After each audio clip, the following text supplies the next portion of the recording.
وَإِن يُكَذِّبُوكَ فَقَدْ كَذَّبَتْ قَبْلَهُمْ قَوْمُ نُوحٍ وَعَادٌ وَثَمُودُ وَقَوْمُ إِبْرَاهِيمَ وَقَوْمُ لُوطٍ وَأَصْحَابُ مَدْيَنَ وَكُذِّبَ مُوسَى فَأَمْلَيْتُ لِلْكَافِرِينَ ثُمَّ أَخَذْتُهُمْ فَكَيْفَ كَانَ نَكِيرِ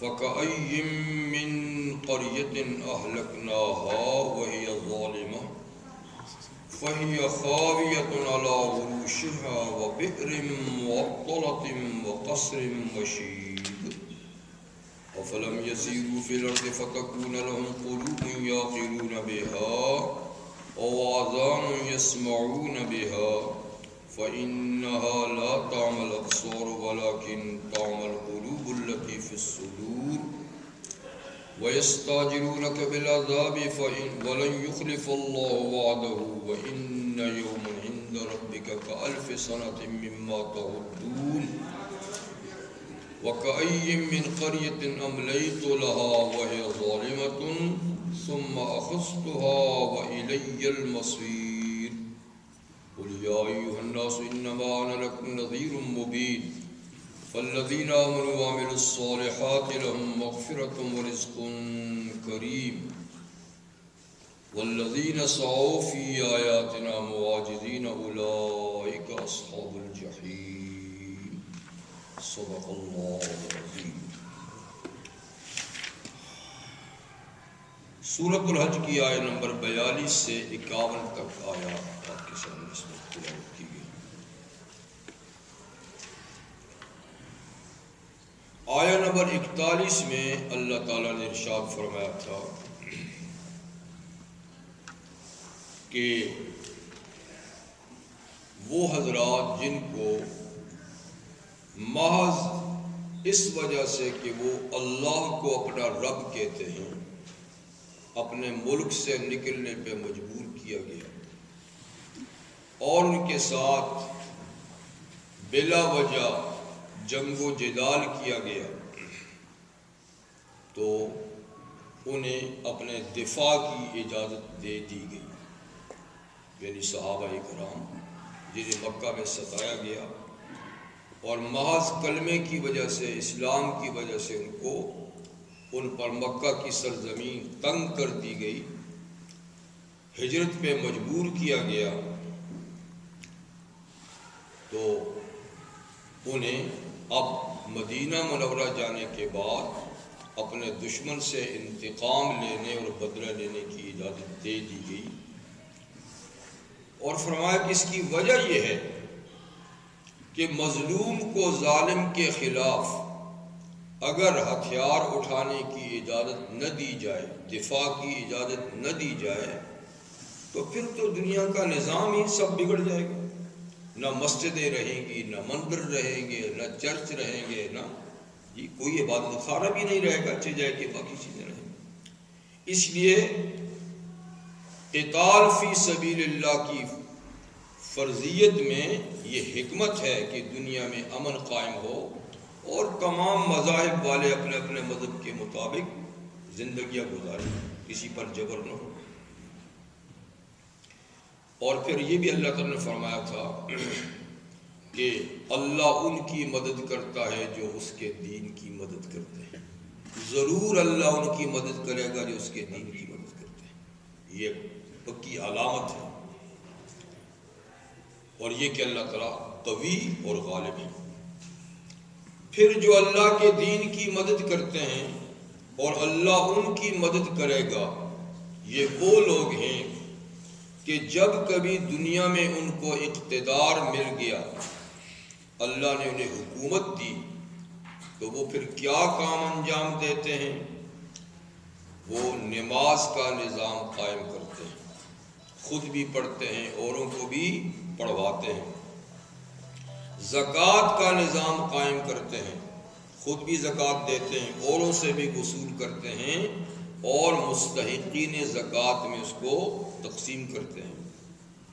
اور یہ کہ جب یہ برسر اقتدار آتے ہیں تو نیکی کے کاموں کا کہتے ہیں، نیکی کے کاموں کی حوصلہ افزائی کرتے ہیں، اور ہر قسم کی برائی سے لوگوں کو روکتے ہیں، خود بھی روکتے ہیں، اوروں کو بھی روکتے ہیں۔ یہ یعنی ان کی نشانی ہے۔ جب یہ لوگ برسر اقتدار آئیں اور یہ 4 باتیں ان کی حکومت میں ہوں تو سمجھیے کہ ان کو اللہ کی مدد حاصل ہے۔ انہوں نے بھی اللہ کے دین کی مدد کی، ان کو بھی۔ لیکن آخر آیت میں اشارہ کی کہ وَلِلَّهِ عَاقِبَةُ الْأُمُورِ، کہ یہ سلسلہ ہمیشہ نہ رہے گا۔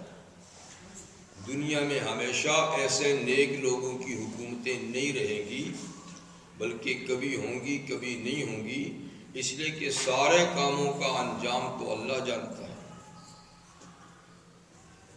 تو کبھی یہ نظام ہوگا، کبھی نہیں بھی ہوگا۔ تو چنانچہ شروع اسلام سے لے کر ہجرت مدینہ سے لے کر تقریباً نصف صدی تک یہ نظام دنیا میں قائم رہا۔ حضور صلی اللہ علیہ وسلم کی حیات طیبہ کے 10 سال، ابو بکر صدیق کے 2.5 سال، عمر فاروق کے 10 سال، عثمان غنی رضی اللہ عنہ کے 12 سال، حضرت علی رضی اللہ عنہ کے 4.5 سال، حضرت حسن کے 6 مہینے، اور جناب امیر معاویہ رضی اللہ عنہ کے 20 سالہ حکومت، یہ اسی نظام کے تحت تھی۔ امر بالمعروف، نہی عن المنکر، اقامت الصلاۃ، ایتاء الزکوٰۃ۔ اس کے بعد پھر نظام میں بگاڑ شروع ہو گیا آہستہ آہستہ۔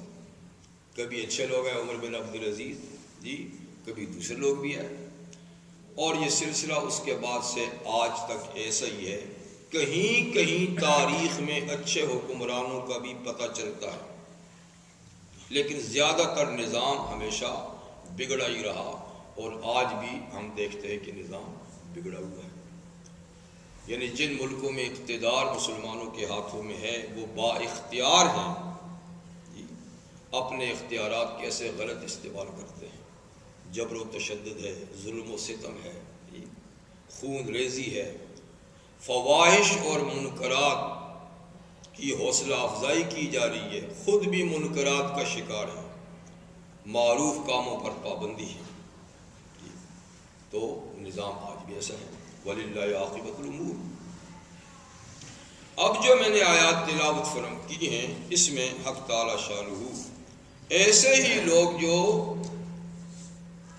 اللہ کی فطرت کے نظام کو بگاڑنے کی کوشش کرتے ہیں، کیونکہ فطرت کا نظام تو اسلام کا نظام ہے، جس کی خد و خال 4 لفظوں میں اللہ نے بیان کر دی: نماز، زکوٰۃ، امر بالمعروف، نہی عن المنکر۔ جو لوگ اس نظام کو قائم نہیں کرتے اور اس کو بگاڑتے ہیں، کافر تو ظاہر بات ہے نہیں قائم کرتے، اور ان کا تو مشن اور کام ہی اس نظام کو بگاڑنا ہے۔ لیکن بدقسمتی سے بہت سے مسلمان بھی زبان سے تو اسلام کا نام لیتے ہیں، لیکن عملی طور پہ وہ بھی اس نظام کو بگاڑنے کی کوشش میں ہیں۔ تو اس سلسلے میں تسلی کا پیغام حضور صلی اللہ علیہ وسلم کی حیات طیبہ میں صحابہ کو دیا گیا، آپ کو دیا گیا، اور آپ کی وساطت سے آج یہ تسلی کا پیغام ہم مسلمانوں کے لیے بھی ہے کہ ہمیں بھی حوصلہ نہیں ہارنا جی، اور جتنا ہمارے بس میں ہے ہم فواحش اور منکرات اور باطل نظام جو ہے اس کے خلاف رہیں، اور اچھے نظام کی ترویج کے لیے ہم عملی کوشش بھی کریں، زبانی کوشش بھی کریں، اللہ کا پیغام دنیا تک پہنچائیں جتنا ہمارے پاس میں۔ وَإِن يُكَذِّبُوكَ فَقَدْ كَذَّبَتْ قَبْلَهُمْ، اور اے محمد صلی اللہ علیہ وسلم، اگر یہ لوگ آپ کی تکذیب کرتے ہیں، آپ کو نبی نہیں مانتے، آپ کو جھٹلاتے ہیں، تو آپ پریشان نہ ہوں۔ یہ معاملہ صرف آپ کے ساتھ نہیں ہو رہا، فقط کذبت قبلہم، ان سے پہلے بھی امتوں نے اپنے انبیاء کرام کو جھٹلایا، ان کو ستایا، ان کے پروگرام کو ناکام کرنے کے لیے کوششیں کی۔ یہ سلسلہ پہلے سے چلا آیا ہے۔ خاص طور پہ قوم نوح علیہ السلام کی قوم نے حضرت نوح علیہ السلام کے ساتھ ایسا ہی معاملہ کیا جو آپ کے ساتھ ہو رہا ہے۔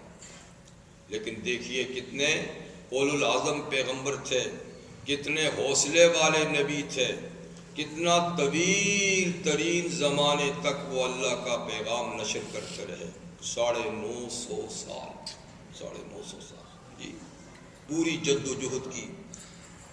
حضرت نوح علیہ السلام نے اپنی جد و جہد کا ذکر کیا سورہ نوح میں 29ویں پارے میں، قال رب انی دعوت قومی لیلا و نہارا، کہنے لگے اللہ میں نے اپنی قوم کو راتوں کو بھی دعوت دی، دن میں بھی دعوت دی، اعلنت لہم و اسررت لہم اسرارا، کھلے عام مجمع عام میں، جلسہ عام میں بھی دعوت دی، اور چپکے چپکے دروازوں پہ جا کر بھی دستک دی، یعنی میں نے دعوت کا ہر طریقہ ان پہ آزمایا جی۔ لیکن یہ قوم ہے جو اپنے طریقے سے باز نہیں ہے اور باقاعدہ ستاتی رہی۔ تو قوم نوح نے نوح علیہ السلام کی تکذیب کی، وعاد و ثمود، ان کو جب مٹایا گیا تو اس کے بعد قوم عاد آئی، انہوں نے بھی حضرت ہود علیہ السلام کے ساتھ یہی طریقہ اپنایا، وہ ختم ہوئی تو ان کے بعد قوم سمود آئی، تو انہوں نے اپنے پیغمبر صالح علیہ السلام کے ساتھ بھی یہی برتاؤ کیا، وہ قوم ابراہیم، ان کے بعد ابراہیم علیہ السلام کی قوم کا معاملہ بھی سیدنا ابراہیم علیہ السلام کے ساتھ یہی رہا جی، کہ وہ دعوت دیتے رہے اور وہ لوگ انکار کرتے رہے، آپ کو ستاتے رہے، یہاں تک کہ آپ سے پیچھا چھڑانے کے لیے آگ کے ایک بہت بڑے لابے میں آپ کو جھونک دیا، آگ میں ڈال دیا کہ یوں سلسلہ ختم ہو جائے۔ لیکن اللہ کا کرنا تھا کہ آپ آگ نے ایک بال تک بھی نہیں جلایا، اور پرسکون طریقے سے آپ آگ میں رہے، آگ ختم ہوگی، آپ بے اطمینان وہاں سے نکل کے آئے، لیکن پھر بھی جن کی آنکھیں نہیں کھلنی تھی نہیں کھلی، آپ کا اتنا بڑا معجزہ دیکھ کر بھی کوئی آپ کی طرف نہیں آیا، یہاں تک کہ آپ کو وہاں سے ہجرت کرنی پڑی اور شام میں آ کر آپ نے تبلیغ کا الگ سے مرکز بنایا جی۔ وہ قوم لوط، اور پھر لوط علیہ السلام کی قوم کا معاملہ بھی لوط علیہ السلام کے ساتھ ایسا رہا، یہ حضرت ابراہیم علیہ السلام کے بھتیجے تھے، اور ابراہیم علیہ السلام کی پوری جد و جہد میں صرف اور صرف آپ کے یہ بھتیجے ہی آپ پہ ایمان لائے تھے۔ سورہ عنکبوت میں فآمن لہ لوط، کہ ابراہیم علیہ السلام پر صرف لوط علیہ السلام نے ایمان لایا، آپ کے بھتیجے تھے، اور دوسری آپ کی بیوی حضرت سارہ تھی۔ تو ساری محنت اور جد و جہد کا حاصل کیا ہوا؟ ایک بیوی مسلمان، ایک بھتیجا، اور یہ تینوں حضرات پھر بابل سے انہوں نے ہجرت کی، ملک چھوڑا، اور براستہ مصر، فلسطین اور شام میں آ کر آباد ہوئے۔ فلسطین سے جب گزرنے لگے تو شرق اردن میں قوم لوط آباد تھی، جارڈن کے مشرقی حصے طرف، یعنی یہ ایک قوم آباد تھی جن کو قوم لوط کہا جاتا ہے۔ یہ ان کی اصل میں برادری تو نہیں ہے کیونکہ وہ تو عراق سے آئے ہیں، لیکن چونکہ ان کے لیے وہ نبی بنائے گئے تھے اس لیے ان کو قوم لوط کہا جاتا ہے، ورنہ وہ حسب نسب کے لحاظ سے ان کی قوم نہیں تھی، اجنبی تھے۔ بہرحال یہ لوگ لگ بھگ 4 لاکھ کی آبادی تھی، اور 6 ان کے مرکزی شہر تھے جن میں ان کا کیپٹل جو ہے وہ صدوم تھا، اور باقی آس پاس کے دیہات بڑی خوشنما جگہ، نہریں بہتی تھی، چشمے ابلتے تھے، زرخیز زمینیں، عمدہ باغات، اور تجارت کے لحاظ سے بھی بہت بڑی تجارت کی منڈی تھی۔ مطلب یہ کہ بڑے خوشحال لوگ تھے یہ، لیکن مشرک اور کافر بھی تھے، اور اس کے علاوہ ہم جنس پرستی کے شکار بھی تھے۔ تو جب ابراہیم علیہ السلام کے قافلے کا گزر اس بستی سے ہوا تو اللہ تعالیٰ نے یہی حضرت لوط علیہ السلام کو نبی بنا دیا، ان کی نبوت کا اعلان ہو گیا کہ تم بھی نبی ہو، اور پھر یہ حکم بھی ہوا کہ اب تم انہی لوگوں میں ٹھہر جاؤ اور ان کو تبلیغ کرو۔ تو لوط علیہ السلام نے وہیں شادی کر لی. بیوی ان کی کافرہ اور مشرکہ تھی، لیکن اس زمانے میں کافر اور مشرک عورتوں سے نکاح جائز تھا. تو انہوں نے تبلیغ شروع کی، اور جتنے عرصے تک تبلیغ کی سوائے اپنی 2 بیٹیوں کے اور کوئی مسلمان نہیں ہوا. بیوی تک بھی مسلمان نہیں. پوری قوم آپ کی مخالف رہی. تو دیکھیے نا، پوری قوم مخالف ہو اور ایک ہی آدمی جدوجہد کرے تو کتنی حوصلے والی بات ہے. آج اگر ہماری ایک جماعت نکل جائے اور ایک آدمی مخالفت کرے تو سب کا دل ٹوٹ جاتا ہے. اور یہاں پوری قوم مخالف ہے، 4 لاکھ لوگ مخالف ہیں، اور گھر میں بیوی بھی مخالف ہے. صرف 2 بیٹیاں ہیں، انہوں نے ایمان لایا بس، لیکن انہوں نے ہمت نہیں ہاری اس تکذیب کے باوجود.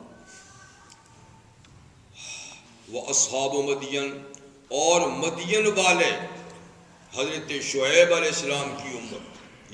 مدین والے یہ اسی بستی سے، دریا سے پار یہ آباد تھے. اس طرف قوم لوط، اس طرف اصحاب مدین. شعیب علیہ السلام وہاں نبی تھے. یہ بھی بڑی خوشحال اور آباد قوم تھی، اور مشرک بھی تھی، اور اس کے ساتھ ساتھ یہ تجارتی بے ایمانی کا بھی شکار تھی.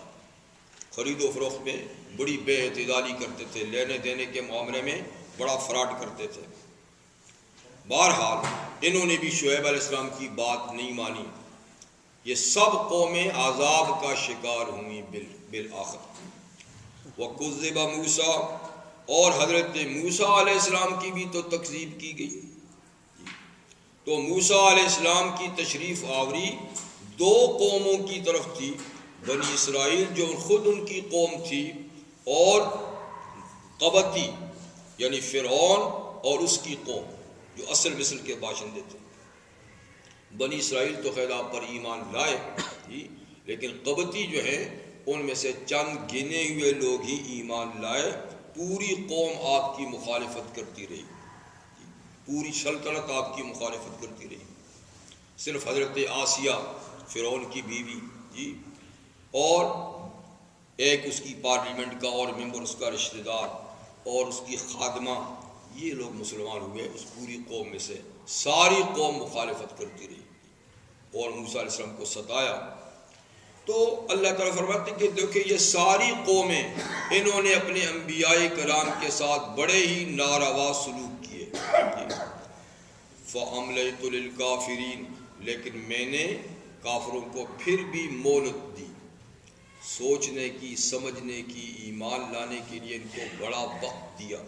فوراً میں نے ایکشن نہیں لیا، ان قوموں کو فوراً ختم نہیں کیا، بلکہ کافی وقت دیا ان کو، اور انبیاء کرام کو کافی زمانے تک یہ ستاتے رہے.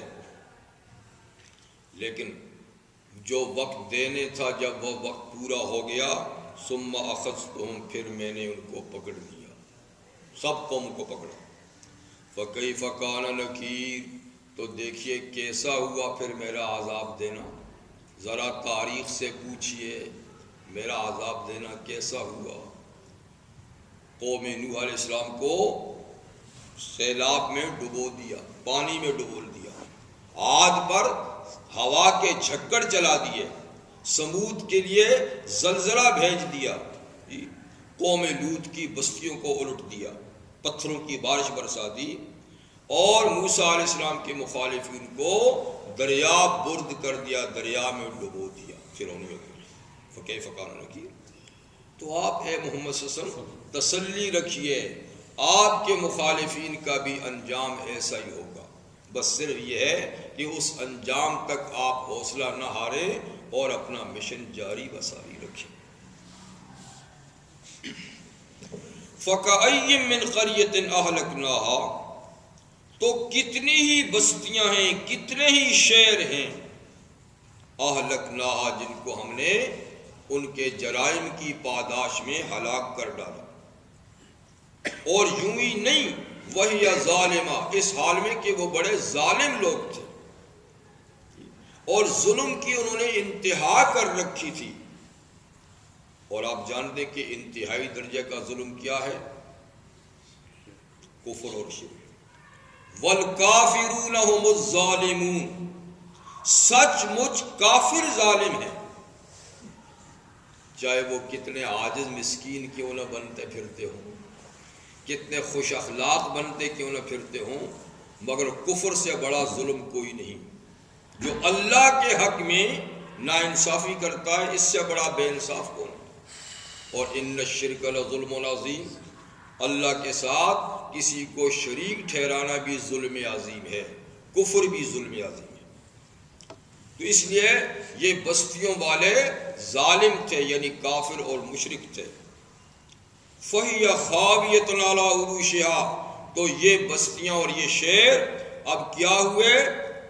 الٹ دیے گئے چھتوں کے بل، الٹ دیے گئے، دیواریں گری اور دیواروں پر چھتیں گری، تو چھت جو اوپر تھے اب زمین بوس ہو گئے۔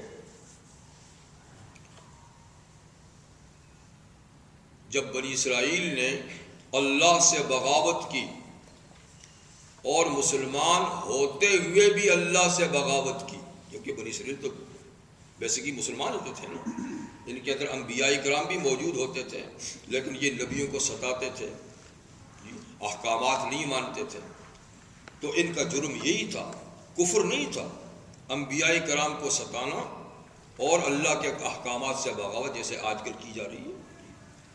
تو جب بھی انہوں نے بغاوت کی اللہ کے قوانین سے، انبیاء کرام کو ستایا، تو وقتاً فوقتاً اللہ نے ان مسلمان اسرائیلیوں کو بھی عذاب کا نشانہ بنایا۔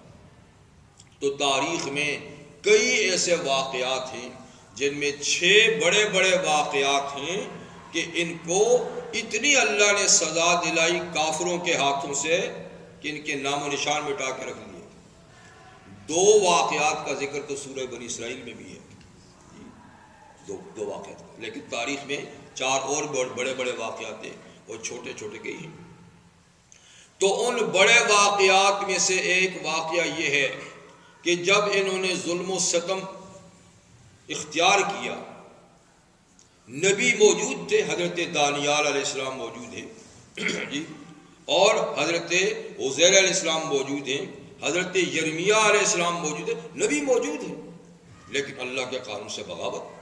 تورات موجود ہے، اللہ کے قانون سے بغاوت۔ تو اللہ تعالیٰ نے عراق کے ایک بادشاہ بخت نصر، بڑا ہی ظالم اور فاسق، اس کو ان پہ مسلط کیا جی۔ اس نے بیت المقدس جو ان کا دارالحکومت اور مرکز تھا اسرائیلیوں کا، اس پہ حملہ کیا، اور ایسا حملہ کیا کہ کوئی مکان اس نے سلامت نہیں چھوڑا۔ ہزارہا بنی اسرائیلیوں کو تہہ تیغ کیا، قتل کیا، خون کی ندیاں بہا دی جی، اور لاکھوں کو بھیڑ بکریوں کی طرح ہنکا کر اپنے ملک لے گیا، اور 100 سال تک غلام رکھا۔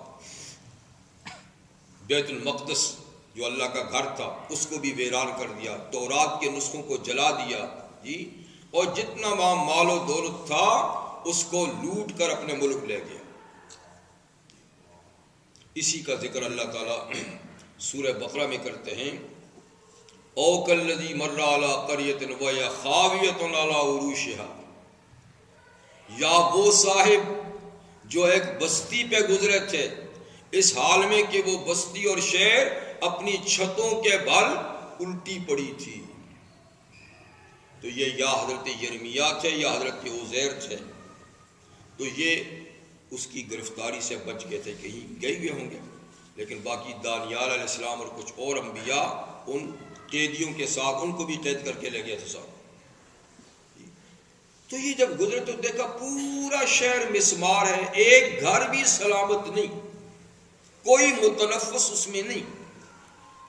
تو انہوں نے حیرت اور استعجاب سے کہا، انا یحیی ھذہ اللہ بعد موتہا، اوہو، اس بستی کی ویرانی اور اس کی موت کے بعد کب اللہ اس کو زندہ کریں گے؟ کیا پھر یہ شہر آباد ہوگا؟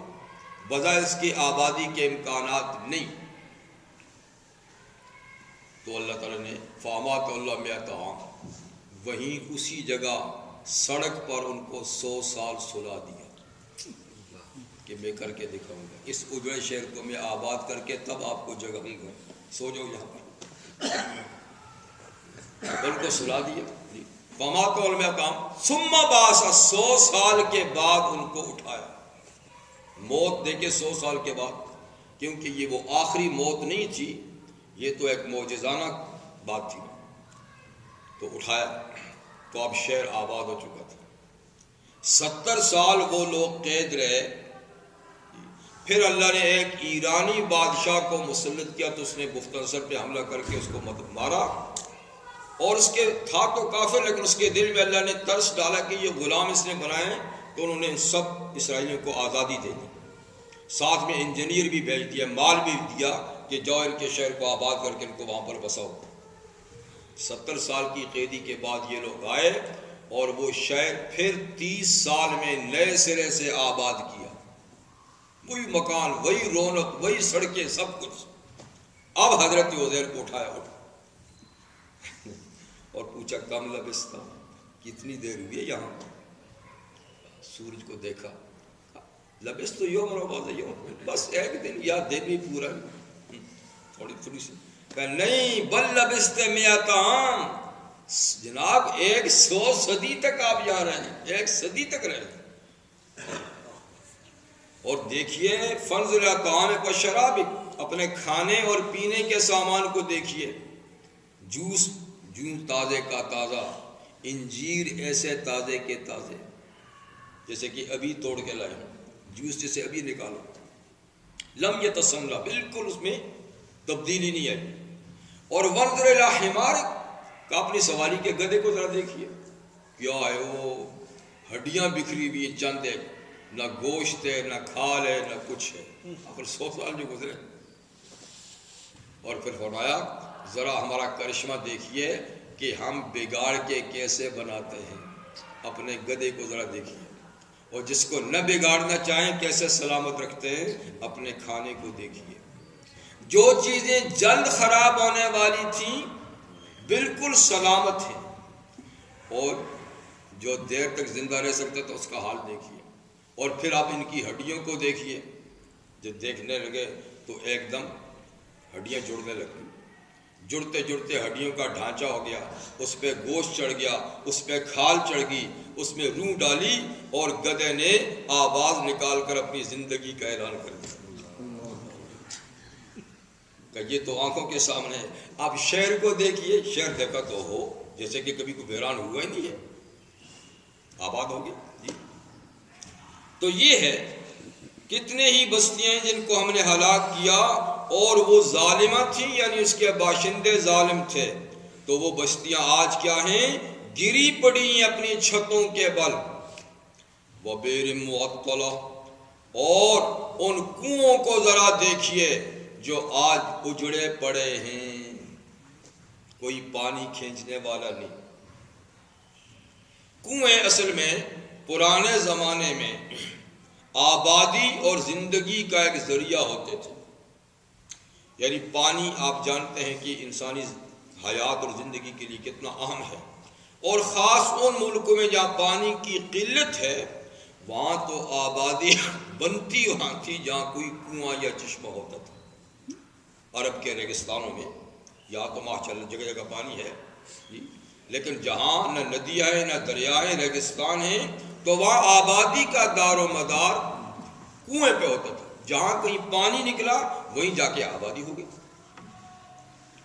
تو فرمایا جب ہم نے بستی والوں کو ختم کیا تو وہ کنویں بھی اجڑ گئے، اب آج کنواں تو ہے لیکن پانی نکالنے والا کوئی نہیں۔ وہ بئر معطلہ، اور آپ معطل یعنی بیکار اور اجڑے ہوئے کنووں کو دیکھیے جن کے آس پاس آبادیاں اب نہیں رہی۔ وقصر مشید، اور آپ مضبوط محلات اور بلڈنگوں کو دیکھیے جس میں مکین نہیں رہے، جنہوں نے اپنی رہائش کے لیے مضبوط قلعے بنائے تھے، مضبوط مکان بنائے تھے، وہ مکان والے نہ رہے، یہ مکان اجڑے ہوئے ہیں، مکان ان کے کھنڈرات موجود ہیں، آج ان میں پتہ نہیں کوئی جن بستا ہے، کوئی اس میں درندے آ کر بستے ہیں، لیکن وہ انسان نہیں رہے، ان کو ہم نے ختم کر دیا۔ افلم یسیروا فی الارض، اب رخ کلام مکہ والوں کی طرف ہے۔ اوپر حضور صلی اللہ علیہ وسلم کو تسلی دی کہ دیکھیے آپ سے پہلے یہ لوگ بھی آئے تھے، دنیا میں آباد ہوئے، چہل پہل تھی، ان کی حکومتیں تھیں، ان کے نام تھے، آج وہ قصہ پارینہ ہے، پرانا قصہ ہے۔ افلم یسیروا فی الارض، کیا یہ مکہ والے زمین میں چلے پھرے نہیں، وادی مکہ سے کہیں باہر نہیں نکلے، یعنی نکلے ہیں، چلے پھرے ہیں، اور یہ تجارت پیشہ لوگ ہیں، ان کو تو بکثرت شام اور یمن اور مصر کے سفر کرنے ہوتے ہیں، یہ تو آتے جاتے ہیں۔ فَتَكُونَ لَهُمْ قُلُوبٌ يَعْقِلُونَ بِهَا، کیا یہ زمین میں چلے پھرے نہیں، اور اگر چلے پھرے ہوتے یا ہوئے ہیں تو پھر ان کے دل ہوتے جن سے یہ سمجھتے، چلے پھرے ہوتے اور پھر ان کے وہ دل بھی ہوتے جن سے یہ سمجھتے۔ تو مطلب کہ چلے پھرے ہیں اور زندگی کو قائم رکھنے والا دل بھی دھڑک رہا ہے، لیکن جو سمجھدار دل ہے وہ نہیں ہے۔ اس لیے یہ جاتے آتے ان قوموں کے نشانات عبرت کے دیکھتے ہیں، آنکھوں سے دیکھتے ہیں، لیکن دلوں میں عبرت پذیری نہیں ہے، تماشے کے طور پہ دیکھ کے آتے ہیں۔ تو کیا زمین میں چلے پھرے نہیں، فَتَكُونَ لَهُمْ قُلُوبٌ، تو ان کے دل ہوتے، يَعْقِلُونَ بِهَا، جن سے یہ چیزوں کو سمجھتے۔ اب ان کو کیا روئے، اپنا دیکھیے، کیونکہ وہ نشانات تو آج بھی عبرت کے موجود ہیں، مٹے تو اب بھی نہیں ہیں، دیار سمود اب بھی ہیں، قوم لوط کی بستیاں جہاں غرق ہوئی ہیں وہ اب بھی تو ہے نا جی، وہ بحر قلزم جہاں فرعون ڈوبا ہے وہ دریا اب بھی تو ہے نا، اور دنیا کے اندر کھدائی کر کر کے جو شہر نکالے گئے ہیں ان پہ بھی کسی نے سوچا کہ کبھی یہ دنیا میں متمدن اور آباد شہر تھے، کہیں یہاں بھی لوگ بستے تھے، حکومتیں کرتے تھے، یہ کیسے دفن ہو گئے؟ آج ہم بھی دیکھتے ہیں، لیکن کون ہے جو عبرت کی نظر سے دیکھے؟ صرف تماشا گاہ ہے۔ ان کی ثقافت یہ تھی، ان کی تہذیب یہ تھی، اس ثقافت تہذیب کو کیا کرتے ہو؟ اس پہ سوچو کہ یہ بام عروج تک پہنچنے والی قومیں کس صدمے کا شکار ہوئی، کن اعمال کا پاداش میں یہ ختم ہوئی، تاکہ ہم وہ کام نہ کر کے خود کو سلامت رکھ سکیں۔ لیکن ہم بھی برابر وہی کام کیے جا رہے ہیں جو انہوں نے کیے، اور جس نتیجے پہ وہ پہنچے اب ہمیں بھی اس کے نتیجے کا انتظار کرنا۔ تو ان کے دل ہوتے جس سے یہ سمجھتے۔ تو کیا سمجھنا دل سے ہوتا ہے یا عقل سے ہوتا ہے، دماغ سے ہوتا ہے؟ تو قدیم فلاسفہ جو ہیں وہ کہتے تھے کہ تعقل دل سے ہوتا ہے، سمجھ دل سے ہوتی ہے، لیکن جدید فلسفہ اس میں، اسی لیے امام شافعی رحمہ اللہ بھی اسی کے قائل ہیں کہ تعقل دل سے ہوتا ہے، لیکن امام ابو حنیفہ رحمہ اللہ اور جدید اطباء ڈاکٹر اس کے قائل ہیں کہ تعقل دماغ سے ہوتا ہے، سوچ دماغ سے ہوتا ہے جی، یعنی سوچ کا مرکز دماغ ہے۔ لیکن اتنی بات ضرور ہے کہ تنہا دماغ ہی یہ کام نہیں کرتا، اس میں دل کی بھی ساتھ میں ضرورت ہے۔ تعقل کا اصل مرکز تو دماغ ہے، لیکن دل کی بھی ساتھ ضرورت ہے، اس کا کنیکشن ضروری ہو، اس کے ساتھ ہونا چاہیے۔ اسی طریقے سے جو دل کا کام ہے وہ دماغ کے بغیر پورا نہیں ہوتا، تو دماغ کا کام دل کے بغیر پورا نہیں ہوتا۔ ان دونوں کو اپنی ڈیوٹی انجام دینے میں ساتھ رہنا ہوتا ہے۔ تو دو قوتیں ہیں، ایک اعتقادی قوت جس کو قوت نظری کہتے ہیں، اس کا مرکز تو دماغ ہے لیکن دل کے بغیر نہیں، اور دوسری قوت عملی، اس کا مرکز دل ہے لیکن بغیر دماغ کے نہیں۔ تو قوت نظری اور قوت عقلی دونوں دل و دماغ. تو اس لیے فرمایا کہ ان کے دل ہوتے جن سے وہ سمجھتے ہیں، یعنی دماغ اور دل مل کے اس بات کو سمجھتے سوچتے. او آذان یسمعون بها، یا ان کے کان ہوتے جس سے وہ سنتے، یعنی عبرت کا سننا. سمجھنے سے مراد بھی عبرت کا سمجھنا، ورنہ تو دل ہے، ورنہ تو کان ہے، لیکن عبرت حاصل کرنے والا دل اور عبرت حاصل کرنے والا کان وہ نہیں ہے. نبی کریم علیہ الصلوۃ والسلام کے ایک صحابی نابینا تھے، حضرت عبداللہ ابن ام مکتوم رضی اللہ تعالیٰ عنہ. یہ مؤذن بھی تھے، حضرت بلال کی طرح یہ دوسرے مؤذن تھے حضور صلی اللہ علیہ وسلم کے، نابینا تھے. جب قرآن حکیم میں سورہ طٰہٰ کی یہ آیت نازل ہوئی، من کان فی ھذہ اعمیٰ فہو فی الآخرۃ اعمیٰ وضل السبیل، کہ جو اس دنیا میں اندھا رہا وہ آخرت میں بھی اندھا رہے گا. تو وہ حضور کے پاس ہے کہ حضور یہ آیت نازل ہوئی ہے کہ جو دنیا میں اندھا ہے وہ آخرت میں اندھا اٹھایا جائے گا. میں تو نابینا ہوں تو کیا بولے. تو پھر کہتے ہیں یہ آیت اسی سلسلے میں نازل ہوئی کہ یہاں وہ بات نہیں ہے، ان آنکھوں کا اندھا مراد نہیں ہے، دل کی آنکھوں کا. فَإِنَّا لَا تَعْمَلْ أَبْصَارُ، قصہ یہ ہے کہ ان کی یہ سر والی آنکھیں اندھی نہیں ہیں، سر والی، وَلَكِنْ تَعْمَلْ الْقُلُوبُ الَّتِي فِي الصُّدُورِ، لیکن ان کے وہ دل اندھے ہیں جو سینے میں ہیں. دل کی آنکھیں اندھی ہیں. عبرت پذیری جس سے عبرت حاصل ہوتی ہے وہ آنکھیں اندھی ہیں، یہ ٹھیک ہے.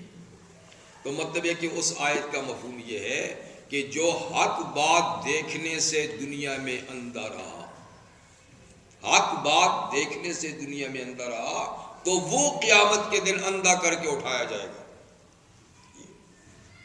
تو وہ کہے گا یا اللہ میں تو دنیا میں دیکھتا بالتا تھا، مجھے اندھا کر کے کیوں اٹھایا؟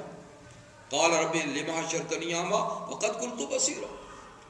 تو اللہ تعالیٰ فرمائیں گے یہ سزا ہے اس کی کہ میری آیتیں جو آئی تھیں تو تو ان سے اندھا بنا رہا. تو یہ تھوڑی دیر کی سزا ہوگی، پھر اس کو آنکھیں دے دی جائیں گی، لیکن ہر کافر جب اٹھے گا تو اندھا اٹھے گا. تو کہے گا یا اللہ میں تو بینا آیا تھا، آنکھیں تھی، نظر تھی تو مرا تھا. جی تو اللہ فرمائیں گے یہ تھوڑی سی سزا تجھے اس بات کی دی گئی ہے کہ تو دنیا میں آنکھیں رکھتا تھا لیکن میری آیتوں سے تیری آنکھیں اندھی تھی، تو یہ اس کی سزا ہے. پھر آنکھیں کھول دی جائیں گی، پھر آنکھیں بعد میں کھول دی جائیں گی. تو قصہ یہ ہے کہ لا تعمل الابصار، یہ آنکھیں اندھی نہیں، ولیکن تعمل القلوب التی فی الصدور، لیکن وہ دل اندھے ہیں جو سینے میں ہیں، یعنی دل کی آنکھیں اندھی ہیں، دل کے کان بہرے ہیں. وَيَسْتَعْجِلُونَكَ بِالْعَذَابِ، اور اے محمد صلی اللہ علیہ وآلہ وسلم یہ آپ کے مخالفین آپ سے عذاب جلدی مانگتے ہیں. یعنی جب آپ ان کو ڈراتے ہیں کہ تمہارا طریقہ یہی رہا تو خدا کا عذاب آ جائے گا، دیکھو پہلی قوموں پہ بھی آیا تھا، تم پہ بھی آ جائے گا. جب آپ ان کو یہ ڈراوا دیتے نا عذاب کا تو یہ لاؤ جی کدھر کب آئے گا، آیا کیوں نہیں ہے، جلدی لائیے، ہم تو اس کے لیے تیار بیٹھے ہوئے ہیں. تو آپ سے پھر یہ جلدی عذاب مانگتے ہیں تو آپ ان کو یہ کہہ دیجئے وہ میرے کنٹرول اور اختیار میں نہیں ہے، میں تو خدا کا پیغام پہنچاتا ہوں. اس نے کہا ہے کہ نہیں مانیں گے تو آئے گا، اب وہ کب بھیجتا ہے وہ جانے، میرے اختیار میں نہیں کہ تم مانگتے ہو تم ابھی لے آؤ. جی اور یاد رکھو اللہ نے کہا ہے کہ میں لاؤں گا تو وَلَن يُخْلِفَ اللَّهُ وَعْدَهُ، اللہ کبھی اپنے وعدے کے خلاف نہیں کرے گا، وہ عذاب لا کے رہے گا. اس لیے جلدی مانگنے کی کوشش نہیں کرو، بچنے کی کوشش کرو، جلدی مانگنے کی کوشش نہیں کرو. باقی رہی یہ بات کہ تم کہتے ہو اتنے دن گزر گئے ہیں نہیں آیا، اتنے مہینے گزر گئے ہیں نہیں آیا، تو میاں تم اپنے دنوں کا حساب گنتے ہو، اللہ کے ہاں دن اور ہیں، تمہارے دن اور ہیں، اللہ کے ہاں دن اور ہیں. تمہارا کیلنڈر الگ ہے، اللہ کا کیلنڈر الگ ہے. وہ اپنے کیلنڈر کے حساب سے بھیجے گا، تمہارے کیلنڈر کے حساب سے نہیں بھیجے گا. اور یہ یاد رکھو وَإِنَّ يَوْمًا عِندَ رَبِّكَ كَأَلْفِ سَنَةٍ مِّمَّا تَعُدُّونَ.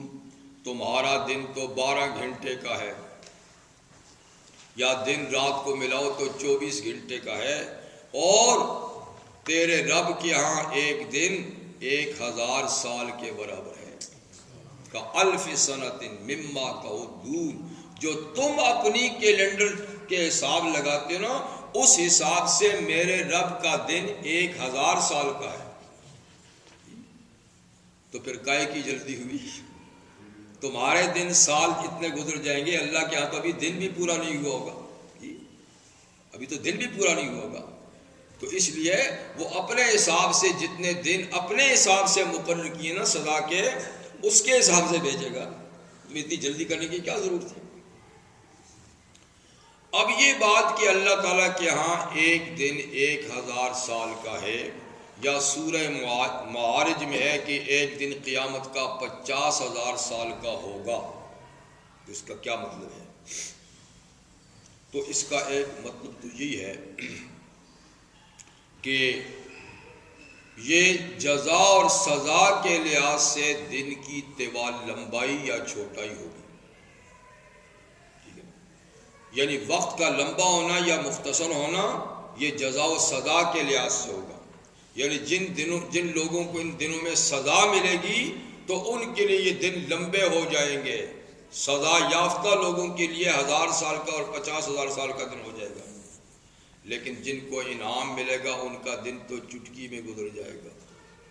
جیسے حضور نے فرمایا کہ قیامت کا دن 50,000 سال کا ہے، لیکن مومن کے لیے تو 4 منٹ کا ہوگا، جس میں 4 رکعت نماز پڑھتا ہے. یوں گزر جائے گا کہ 4 رکعت نماز پڑھی تھی، وقت گزر گیا. اس لیے کہ وہ انعام و اکرام میں ہوں گے، اور کافر مشکل میں ہوں گے تو ان کو دن ان کو 50,000 کا لگے گا. ایک تو یہ مطلب ہے. دوسرا یہ مطلب ہے کہ دن رات میں تو دنیا میں بھی فرق ہے، اس جہان میں بھی تو دن رات مختلف ہے. ٹھیک ہے نا؟ یعنی جو ملک خط استوا کے نیچے ہیں یا اس کے آس پاس ہیں، ان ملکوں کا تو دن رات 24 گھنٹے کا ہوتا ہے. اور جو خط استوا سے ہٹتے جاتے ہیں، دور ہوتے جاتے ہیں، پھر دن رات کی لمبائی میں کمی بیشی ہوتی جاتی ہے. اگر یہاں 24 گھنٹے کا، تھوڑا آگے جاؤ گے تو 48 گھنٹے کا، آگے جاؤ گے تو 72 گھنٹے کا، اور آگے جاؤ گے تو پھر 1 مہینے کا دن رات، اور آگے جاؤ گے تو 2 مہینے کے دن رات، اور آگے جاؤ گے تو 3 دن، یہاں تک کہ قطب شمالی اور قطب جنوبی میں جاؤ تو 6 دن کا دن، 6 مہینے کا دن، 6 مہینے کی رات. تو خود ہماری اس دنیا میں بھی تو رات دن میں تفاوت ہے، فرق ہے. اور آخرت کا تو جہان ہی الگ ہے، وہ تو دنیا ہی الگ ہے.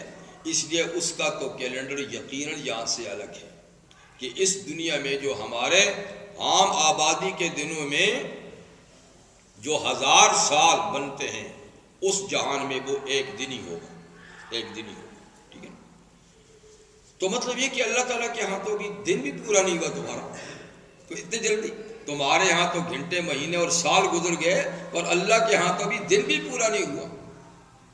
تو اللہ تعالیٰ اپنے دنوں کے حساب سے عذاب بھیجے گا، تمہارے دنوں کے حساب سے عذاب نہیں بھیجے گا. وَكَأَيٍّ مِّن قَرْيَةٍ أَمْلَيْتُ لَهَا وَهِيَ ظَالِمَةٌ. پھر فرماتے ہیں اللہ تعالیٰ، دیکھو عذاب جلدی مت مانگو، عبرت کی نظر سے ان کو دیکھو جو عذاب کا شکار ہوئے ہیں. جی، جو عذاب کا شکار ہوئے ہیں وہ تمہاری طرح مغرور تھے، آج ان کی کھوپڑیاں ٹھوکروں سے ماری جاتی ہیں. میں بھی کسی کا سرے پر غرور تھا، میں بھی کسی کا سرے. کہتے ہیں کہ کسی قبرستان سے کوئی شہزادہ گزرا تھا نا گھوڑے پہ، اور بڑا مست جا رہا تھا، تو اس کے گھوڑے نے قبر کو جو بہت بوسیدہ تھی ٹھوکر ماری، تو وہاں ایک ہڈیوں کا چورا کھوپڑی تھی، اس کے پاؤں سے وہ دور گئی. اللہ نے اس کھوپڑی کو بولنے کی سکت دی، اس کو بلوایا. اس نے کہا دیکھ کے چل اے نادان، ذرا دیکھ کے چل. جس طرح آج تو برغرور ہے، نشے میں چور ہے، میں بھی شہزادہ تھا، یہ بھی شہزادے کی کھوپڑی ہے. ٹھیک ہے نا؟ جیسا حشر میرا ہو رہا ہے جی، ایسا کل کو تیرا بھی ہونا ہے. ذرا ہوش کر کے چل. تو دیکھو ان محلات میں بڑے بڑے شہزادے، حسن و جمال والے، مال و منال والے آباد تھے، آپ کا کیا حشر ہے. ان قبروں میں وہ حسن و جمال والے پڑے ہیں، مال و متاع، آج ان کا کیا حشر ہے. اس نظر سے ذرا دیکھو، عذاب جلدی نہیں مانگو. جن پہ آیا ان کا حشر کیا ہے. وَكَأَيٍّ مِّن قَرْيَةٍ، اور کتنی ہی بستیاں اور شہر ہیں، املیت لہا، جن کو میں نے مہلت دی، کافی وقت دیا، تم سے بھی زیادہ وقت دیا، 100 سال، 200 سال جی ان کو وقت ملا. اور وہ بستیاں یعنی بستیوں والے ظالم تھے، کافر تھے، مشرک تھے. لیکن ثم اخذتها، پھر آخر وقت آنے پہ میں نے ان کو پکڑ لیا. پکڑ لیا تو یہ نہیں کہ ان کو مٹا کر ختم کر دیا معاملہ، ایسی بات بھی نہیں. وَإِلَيَّ الْمَصِيرُ، آخر قیامت کے دن پھر میری عدالت میں آنا بھی ہے. یہ تو دنیا کا ایک عذاب تھا، یہ مختصر سی سزا تھی، یہ تو ایک ڈانٹ ڈپٹ تھی. دراصل میرے پاس آ کر پیشی ہے، اور پھر مستقل جزا و سزا کا فیصلہ ہوگا. پھر یہ کہتے ہیں کہ آپ جلدی عذاب لائیں، تو آپ اپنی پوزیشن ان کے سامنے واضح کر دیجئے کہ عذاب کے اختیار میرے پاس نہیں. میری ڈیوٹی کیا ہے؟ عذاب لانا نہیں، میری ڈیوٹی کیا ہے. قُلْ يَا أَيُّهَا النَّاسِ، کہہ دیجئے اے لوگو، انما انا لکم نذیر مبین، بے شک میں تو صرف تمہارے پاس نذیر مبین بن کے آیا ہوں. بس کہ اللہ کے عذاب سے ڈراؤں، کھلم کھلا ڈراؤں. بس لانے والا عذاب میں نہیں، وہ اللہ تعالیٰ ہے. جلدی ہے تو اللہ تعالیٰ سے مانگو. بار صورت عذاب آئے یا موت آئے، ایک دن اس دنیا کو چھوڑنا ہے. عذاب کے رستے سے چھوڑنا ہے یا تبھی موت کے رستے سے چھوڑنا ہے، مگر دنیا کو چھوڑنا ہے. اور جب دنیا کو چھوڑیں گے تو معاملہ ختم نہیں ہو جائے گا، اب اللہ کے حضور پیشی ہوگی اور حساب کتاب دیا جائے گا. تو فالذین آمنوا وعملوا الصالحات، اللہ کے ہاں پیش ہو کر وہ لوگ جو دنیا میں ایمان لائے اور انہوں نے اعمال صالحہ انجام دیے، اللہ اور اللہ کے رسول کے مطابق، ان کے حکم کے مطابق زندگی گزاری، ان کو تو مغفرت نصیب ہو جائے گی. یعنی چھوٹے موٹے جو گناہ ان سے ہوئیں گے، آخر انسان معصوم تو نہیں ہے نا، تو ان سے جو چھوٹے موٹے گناہ ہوئے ہوں گے اللہ ان کو یوں ہی آخرت میں معاف فرما دیں گے. تو ان کو بخشش حاصل ہوگی. وَرِزْقٌ کریم، اور انہیں باعزت روزی بھی دی جائے گی. باعزت روزی یعنی جس میں کسی سے مانگنے کی ذلت کی ضرورت نہیں پڑے گی، جو حرام نہیں ہوگی، جو دھوکے سے نہیں ہوگی، جو ڈاکے چوری سے نہیں ہوگی، جو اسمگلنگ سے نہیں ہوگی، جو کسی حرام طریقے سے نہیں ہوگی، وہ بالکل پاک اور حلال اور طیب اور بغیر تکان اور بغیر محنت اور بغیر مشقت کے ملے گی، اور ایسی ملے گی جو چاہے گا ملے گی. تو ایسا رزق کریم دنیا میں کہاں؟ اگر رزق کریم دنیا میں ملے گا بھی تو بڑی جدوجہد سے، بڑی پریشانیوں سے، پھر اس میں بھی وہ کرامت نہیں جو وہاں ہے. تو اس لیے رزق کریم کا اصل مقام جنت ہے، اصل مقام جنت ہے. تو بہرحال جو لوگ دنیا میں ایمان لائے، اعمال صالحہ کی یعنی انہوں نے اختیار کیے، وہ جب اس دنیا سے جائیں گے، جیسے بھی جائیں گے، تو اللہ کی عدالت میں پیشی کے بعد سرخ رو اور کامیاب ہوں گے، تو ان کے گناہ معاف ہو جائیں گے، رزق کریم جنت کی صورت میں ملے گا. اور والذین سعوا فی آیاتنا معاجزین، وہ لوگ جو دنیا میں کوشش کرتے رہے ہماری آیتوں یعنی قرآن کو عاجز کرنے کے لیے، ناکام بنانے کے لیے، ہمارے مشن ہمارے پروگرام کو ناکام بنانے کے لیے جو کوششیں کرتے رہے، وہ تو کافر ہے۔ ظاہر بات ہے کہ کافر کا مطلب یہ ہے کہ اسلام ختم ہو، قرآن ختم ہو، کوئی اللہ کا پیغام نہ رہے اور اب آزادی سے جو چاہے کرے۔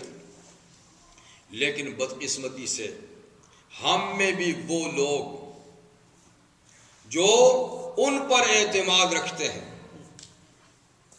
تو وہ قرآن کی زبانی تو مخالفت، اسلام کی زبانی مخالفت تو نہیں کر سکتے کہ میں قرآن کو نہیں مانتا، معاذ اللہ اسلام کو نہیں مانتا، لیکن ان کے طور طریقے عملی بھی وہی ہیں جو ان کے ہیں،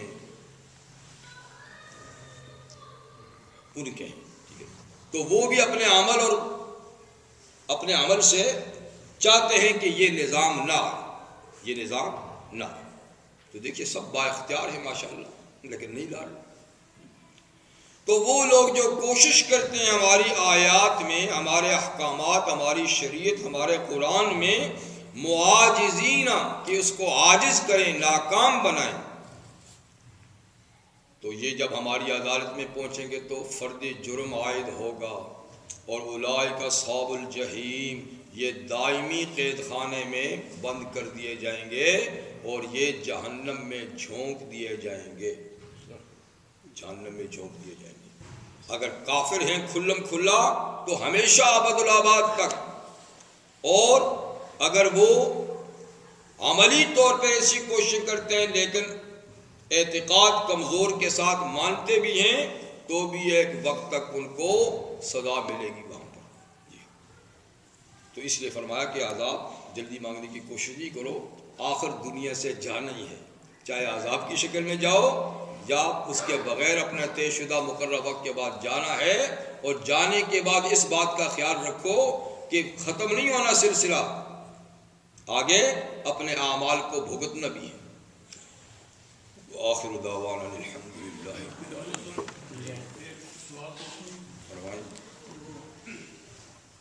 آپ کا درس جو ہوا تھا نا فروری کی 4 کو سیٹرڈے میں، جی اس کے مطابق ہے، اس میں آپ نے اپنے بیان میں کہا تھا کہ فرشتہ وحی لاتا ہے، نبی وحی بندوں تک پہنچاتا ہے، تو یہ تو فی الحال ہو گیا، یہ اس کا مطلب ہے کہ نبوت ابھی جاری ہے۔